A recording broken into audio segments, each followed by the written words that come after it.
বর্তমানে এই মুহূর্তে বিশেষ করে যে যুগপৎ আন্দোলনের কর্মসূচি আমরা দেখছি বিভিন্ন রাজনৈতিক দলগুলোর, বিশেষ করে জামায়াত ইসলামী আন্দোলন সহ এনসিপিও সম্ভবত বেশ কিছু দাবিতে তারাও আন্দোলনের কর্মসূচি দিয়েছে। বাট আমার জিজ্ঞাসাটা হচ্ছে এই আন্দোলনটা প্রত্যেকে আলাদা আলাদা ব্যানারে কেন করছেন, এটা একসাথে কেন নয়?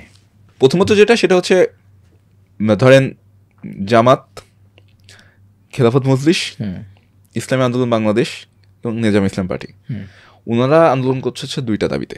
আচ্ছা, একটা হচ্ছে মানে ওনাদের দাবির অন্যতম একটা এজেন্ডা হচ্ছে নিম্নকক্ষে পিয়ার।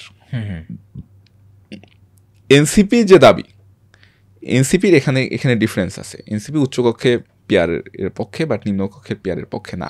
আচ্ছা, এনসিপি, এবি পার্টি, গণ অধিকার পরিষদ এবং রাষ্ট্র সংস্কার আন্দোলন, এখান থেকে আর কি বলা যায় যে তারা আলাদা একটা জায়গাতে গেছে, যে বলা যায় যে আমরা মানে জুলাই সনদ বাস্তবায়ন চাই, নতুন সংবিধান চাই, কিন্তু নিম্নপক্ষে পিয়ার যেইটা হচ্ছে একটা সেটেলড এজেন্ডাকে আবার পুনরায় সামনে আনা হয়েছে, এই জায়গাটা থেকে আমরা আসলে নতুন সংবিধান কেন আসলে বাস্তবায়ন করা বা প্রতিষ্ঠা করা সম্ভব হচ্ছে না, এটা হচ্ছে এখন পর্যন্ত ধরেন রাজনৈতিক দলগুলোর ঐক্যমত তো এখন পর্যন্ত হয় নাই বলা যায়। বাংলাদেশে বৃহত্তর রাজনৈতিক দল হিসেবে বিএনপি এবং অন্যান্য আরও বেশ কিছু দল আছে যারা হচ্ছে বিএনপির সাথে অ্যালাইন্ড, এবং আরও কিছু দল আছে যারা পূর্ণ বন্দোবস্তে থাকতে চায়, তারা এই নতুন সংবিধানের দাবির সাথে একমত না। আমরা একদম তারা আসলে ভয়টা পায় কোথায়? তারা আসলে যে ভয়টা পায় সেটা হচ্ছে যে তারা মনে করে যে এটা 71-এর যে লিগাসি ধ্বংস হয়ে যাবে, এটা একটা বিষয়। আর দ্বিতীয় হচ্ছে যে ভয়টা পায় যে পুরাতন যে বন্দোবস্ত, যে আমরা যখন বলি প্রধানমন্ত্রীর ক্ষমতা কমানো হবে, তা আমরা যখন বলি যে হচ্ছে একটা জবাবদিহিতামূলক সরকার ব্যবস্থা তৈরি হবে, তখন এই ব্যাপারগুলোকে তারা আসলে ভয় পায়। আচ্ছা আচ্ছা, এই কারণে তারা হচ্ছে নতুন সংবিধান চাচ্ছে না। তারা আসলে বেসিক্যালি কি চায়? সংবিধান সংস্কারটা তো চায়, অ্যাটলিস্ট সংবিধান সংস্কার চাই।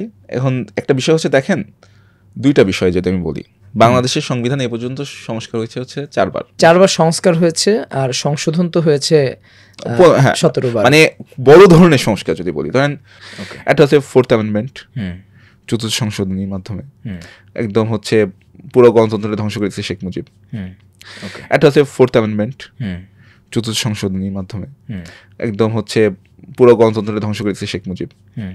এরপরে 5ম সংশোধনীর মাধ্যমে আবার গণতন্ত্র ফ্রান্সে একটা ডেমোক্রেটিক স্ট্রাকচারে নিয়ে সে একটা আমূল পরিবর্তন এনেছিলেন শহীদ প্রেসিডেন্ট জিয়াউর রহমান।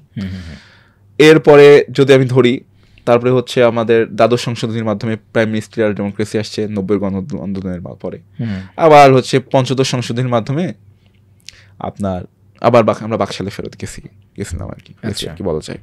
তো আমরা যে ভয়টা পাচ্ছি সেটা হচ্ছে যে এখন যে আমরা আবার একটা গণতান্ত্রিক একটা সংবিধান পাবো, এই সংবিধানটা আসলে আমরা টিকায় রাখতে পারবো কিনা। বৃহত্তর রাজনৈতিক দল বলতেছে হচ্ছে সংবিধান সংশোধন হবে হচ্ছে পরবর্তী সরকার এসে করবে। এখন একটা বিষয় দেখেন, সেটা হচ্ছে যে আমরা 90-এর অভ্যুত্থানের পরে দেখেছি যে রাজনৈতিক দলগুলো একটা 3 জোটের রূপরেখা নামে একটা এটা আসলো। সে সময় প্রায় 27টা সংস্কার টাস্কফোর্স গঠন করা হলো, তো পরবর্তীতে বিএনপি আর কোনোটা বাস্তবায়ন করে নাই। আমাদের যেটা আশঙ্কা যে ওই রকম একটা মানে জিনিস আবার এখানে করতে পারে।